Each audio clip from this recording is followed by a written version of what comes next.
Hey Taurus, how y'all doing? Welcome. We're going to be taking a look at your second half of general reading here.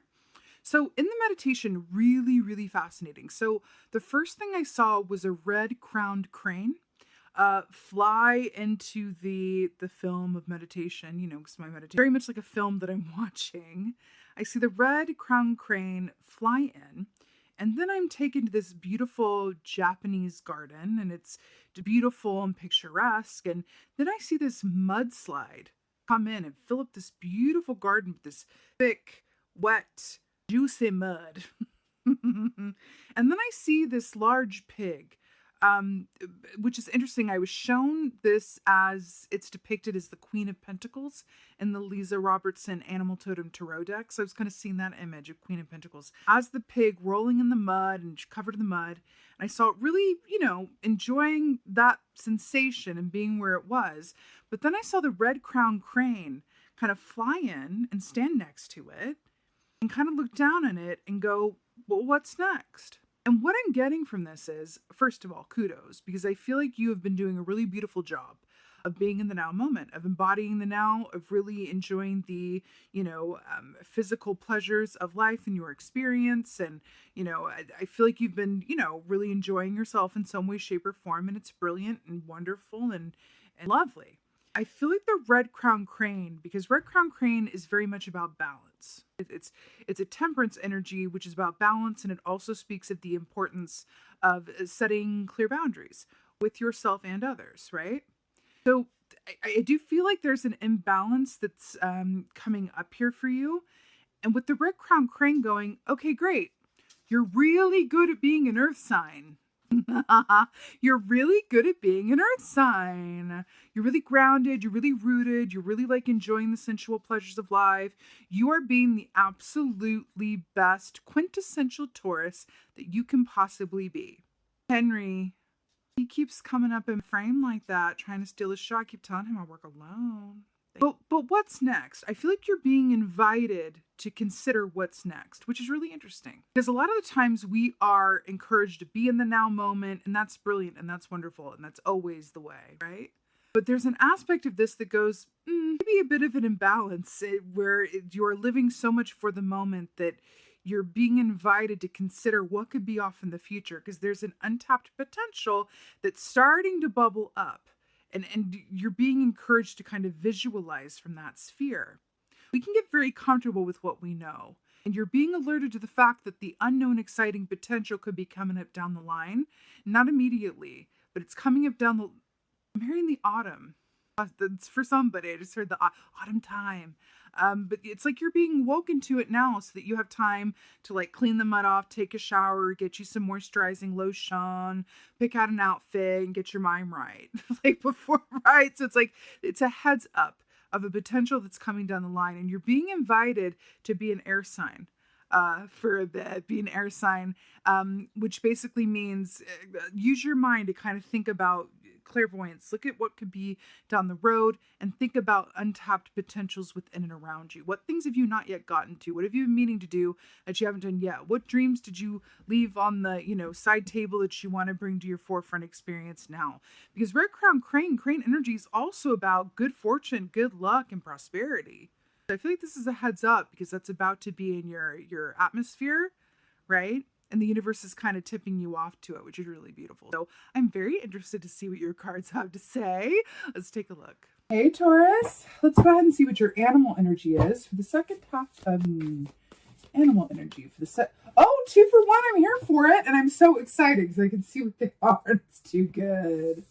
We got the beaver and the lizard. Let's talk about why and how this is perfect. So beaver is the 8 of Pentacles energy, which is about hard work and timing, or hard work and talent meeting up with divine timing. We're talking about getting a heads up. The beaver energy can only really relax once it's done all its work for today. It's very much Virgo energy, actually, but it's, even though it's showing up as water, it can only really relax when it knows it's done the work for the day. And it works really hard, and then it plays really hard. And what does that mean? It's balanced. It's a beautifully balanced energy, which also equates it to a King of Cups energy, which is about emotional balance, right? So it's very back to the crane there. It's really, really beautiful. It's perfect for you because we're talking about getting a heads up, right? And thinking ahead and preparing thyself, starting those engines, warming up and revving up so that you are primed and in position for what's coming towards you in the form of opportunity. I feel like I keep seeing it like in the autumn. Things will start before then, but that's when you're really going to see things rolling in the autumn. Okay. Lizard. It's so, so perfect. So why this is so great is because the lizard equates to the Knight of Cups in the Tarot, which is about what?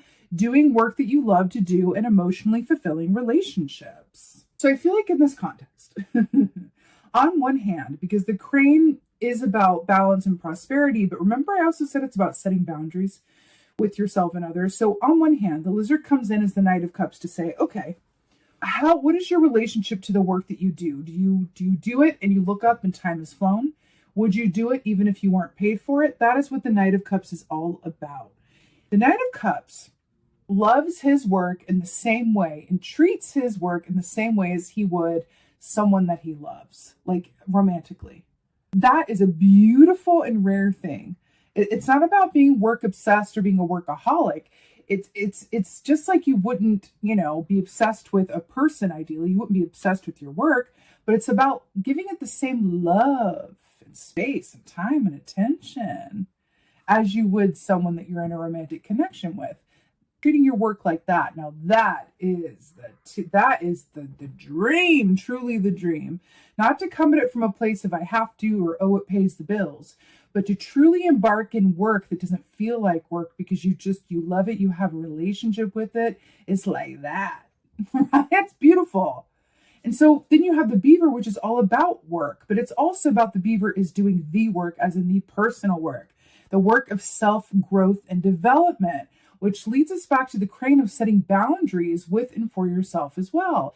And what ways are you allowing imbalance in your life and how is it not serving you? Now, this could take a lot of different forms, but just to name a few. You could be in a partnership at home where you're taking care of the kids and your partner and not putting as much time towards you. Or on the other hand, you're living alone, living your best single life and giving all the time towards you and what feels good in the day to day, but not enough time towards, your highest and best potential in terms of, your purpose and why you're here. It just, you can look at balance in terms of, what feels good. Because here's the thing too with balance. If you are that pig, if you're that Queen of Pentacles pig, like rolling around in the mud and it feels great, it's only going to feel good for so long until the mud starts to dry. And suddenly you're like, oh, but where's the fulfillment?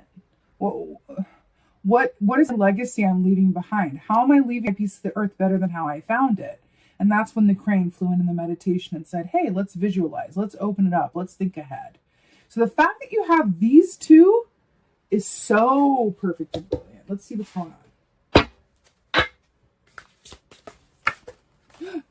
Oh my. Okay. Really, really interesting. Okay. I feel like these two want to go together. So we have the King of Wands in the upright and the Queen of Pentacles in the reverse. So let's talk about this. So first of all, the King of Wands, remember the wands rule the actions that we do or don't take around the work that we love to do and or the interpersonal relationships about which we are passionate, right? But it's about timing. It's about action, right? Choices. King of Wands is an expert in timing. He knows what to say no to. He knows what to say yes to. And because of that, he always has all of the energy that he needs. And he's always available for his best and highest opportunities because he didn't say no to something or he didn't say yes to something that he should have said no to or vice versa, right? Then we have the crow sitting on top of his head, which says we're manifesting. We have the potential to manifest something that we deserve and that we've been working towards, right? I really feel like you're being asked to start considering those things in a more concrete way. Start vision boarding them. Start moving on things from a place of, mental, with the swords there, with the being air sign about it. Now, this is what's really, really interesting. The Pentacles, right? Which is about ancestry. It's about happy home and family plus, wealth, abundance, and inheritance. But it's in the reverse, which is really interesting that it came up in the reverse with the King of Wands. I'm going to tell you what I'm getting from this, and I say it with love, and it's it's a beautiful thing in this context. I'm hearing for this time frame that you're being prepared for, you are being considered to rewrite what you thought was going to be your future from the perspective of you being put first. Because Pentacles is very much about thinking about the family, thinking about the unit, thinking about your ancestors, thinking this inheritance. It's this bigger picture, doing it, feeding the family. But it's in reverse. And the King of Wands is in the upright. I'm hearing that the best thing that you can either do for your family or your personal future, for the family that maybe you don't even have yet but want to someday, or for your family in terms of your chosen family that you want around you, right? The best thing you can do around this is not think about, what to do in terms of what's best for anyone else or what's best for what you thought your life was going to look like, but coming from a place of divine inspiration around the work that you really, really love to do and are meant to do. It's not Pentacles, right? Do you remember what I said about you're really, really good at being an earth sign? You're doing that incredibly well. And then it's in reverse. And the fact that it's bees as well, bees are very much about serving the queen and working for the, greater purpose and community. But I'm really hearing for you that this is a road or an aspect of your journey that you are really being called to prioritize yourself around in some way, shape, or form. It's interesting. I'm counting those as two together as they came out together, so we'll keep them there. What's going on? Wow, I can't tell you how many times this dude has come out today. I'm here for it. So, Knight of Wands. We were just talking about the wands, right? This is about being fueled by your passion and purpose and moving forward with all of that energy. And I'm here for it. It's interesting because it's like you prioritize yourself, you get clear on that divine inspiration, and then you're just full steam ahead with it. Why do I feel like you're being called to release some sort of obligation or something that you've agreed to that is either taking your time or energy away from whatever, moving forward with whatever this passion is? This could be a relationship. This could also be, working on this or giving time to this. You don't have as much time for this other thing that is really important for you, right? Again, I feel like we're storyboarding. I feel like there's something, an opportunity or potential that's going to come around in the autumn. And you're being primed right now so that you're in a position to receive it or at least notice it. That's what this feels like, okay? That's what this feels like. So, wands. So we have the Five of Wands here. Is that? Oh my God, it's another beaver. Y'all, you got two beavers. So 5 of Wands, 5 is the number of change, okay? But 5 is about conflict. 5 of Wands is conflict. It's competition. It's push and pull. It's give and take. The fact that you have the beaver here again in the situation, which is a King of Cups and an 8 of Pentacles hybrid, along with the lizard, which is the Knight of Cups. I just want to say to you, like in such a resounding way, anything that is not of your best interest, anything that doesn't feel like it has an inherent flow to it, don't engage in it. Don't fully engage in it, right? This largely is about relationships, this one, right? Now, it can be the relationships at your office space. This can be about the relationships at home. But anything that feels like inner tension or conflict or relationship drama or anything around that, I'm really feeling to just release it. I feel like this is coming back to the setting boundaries with and for yourself and with others. I'm really hearing, how is your time spent? How is your energy spent? And is it going towards the right things in the name of balance, right? Really getting more clear around that, because there's some boundaries that want to be set. This could also be with you. You could also be in a push and pull situation where you're feeling called to one thing, but you keep engaging in this other thing, whatever that is for you. But I feel like your focus and your energy are going towards too much of something else or something else is, and not enough towards this other thing that is connected with your soul purpose and why you're here. Again, this is coming up. It's come up a lot today in these readings. How are you going to leave your piece of the world better than how you found it? Right? That's the question. There's something about this. And I'm really hearing as much as you can to be an air sign about this. So it's really interesting in this context. Let's go ahead and get an oracle Oracle for Taurus. Let's do this one. Let's do this one.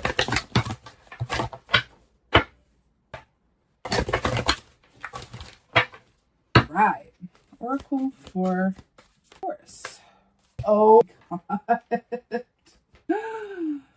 Y'all, has anyone seen What Dream Comes? So this reminds me of that. Island, solitude. Really interesting. Remember how we were just in island surrounded by water and then we have the beaver? What did we just say? We're talking about setting boundaries. We're talking about prioritizing yourself and what you need and what your dreams are. Didn't I literally just say it's a little too much time on something or someone or some things else and not enough time on this anything, other thing that's linked to your soul purpose? It's actually better for you. Solitude. I was feeling that. I said it. You're really being called to prioritize yourself around whatever this is. Now, let me just be clear. This could be setting boundaries for yourself as well and saying, no, I'm going to commit to this and I'm going to do less time, doing ABC, and I'm going to carve out time and dedicate it every day to doing XYZ. That's what it feels like. It feels like, really setting those boundaries with, ultimately, I know what's going to feel best in the long run, in the long term. It's going to be the feeling of fulfillment that I have with seeing this to completion, this dream that I have, this thing that I started, this thing that I feel like I'm here to do. What if I committed 1,000% to it and really started dreaming it into being? What would that look like, right? Island solitude. Sometimes, a lot of times clarity is achieved, in the absence of stimulation, right? Hello, it's quiet. It's just a really nice tree to sit under and contemplate. You're looking in the reflective surface that is the water. It's such a beautiful aspect to kind of click into and go, okay, let me be on my own energy, free of distraction, free of noise, free of obligation, free of socialization, free of everything, and really see what comes up for me around what am I really feeling from a soul perspective to do? What am I feeling called to do? What actions, because it's all wands really, am I feeling called to take? And again, if this isn't about the work that you do, this could very much be about your relationships. What action am I being called to take around this relationship, whether it's family, romantic, friends, whatever? What is that, right? Really clicking in with the truth of something through a removal of distractions feels incredibly important. And I'll say this, there's nothing more important. There's nothing of a higher priority than you spending time with you. I don't care who you are. I don't care how many kids you have. I don't care how many hours you work at the office. I don't care how many people you live with. There is nothing more important. If something is truly important enough to you, you will make time for it. We know this to be true, right? We know this to be true. And there's nothing more important in this reading during this time frame, and in general, but that's, my own personal feelings, than you spending time with you. It feels so important. I'm hearing prioritize yourself. But that aspect of prioritizing yourself is given through a very specific lens. It's not just prioritizing yourself through like good self-care and like taking time off and enjoying that. That's brilliant. I feel like you've been doing that in some way, shape, or form. You know what I mean? I'm hearing prioritize yourself in terms of what is your soul purpose? What are you here to do? And how's that going? Right? Check in around that, because there's a point of progress that's going to come in the form of an opportunity around autumn, and you're being primed and being asked to prepare for that by clicking in and making time and space for inspiration and to prioritize taking the time needed in order to realize this dream and move it forward, right? It's actually really beautiful, Taurus. It's really, really beautiful, because you have a destiny here that's really beautiful, right? And it's just spirit going, let's just like invite some balance in and make some room for this, because this matters. And at the end of the day, you're going to feel it, right? If this is a dream deferred, we don't want any dream deferment. We want a dream prioritization, right? That's what we want. So I'm sending you so much love and so many blessings for your second half of June. I so hope that this helped and resonates. If so, please let me know in the comments below, Taurus. I absolutely love reading your comments. Please like, share, and subscribe. I would appreciate that so, so much. And lastly, I have a private Facebook group that if you're not already a member, I would love for you to join. It's a place for spiritually inclined folks, metaphysically inclined people to get together in a safe, inclusive space and share stories, ask questions, and just really connect. I also am a part of this group, and so it's a nice way for me to connect with you guys personally. I just did my first live for that group where we did a collective reading for the full moon in Sagittarius that was really lovely. And I plan on doing more of those lives where I go in and I give impromptu free readings to, anyone in the group who wants questions answered or some insight. So if you are a part of that group, truly, I consider you to be a chromie. Really, really, really. So I would love to see you over there. Again, that link is in the description box below. And with that being said, my beautiful Taurians, thank you so, so much for being here. I appreciate every single one of you watching. And with that being said, and most of all, thank you for being you. And be well. Until next time.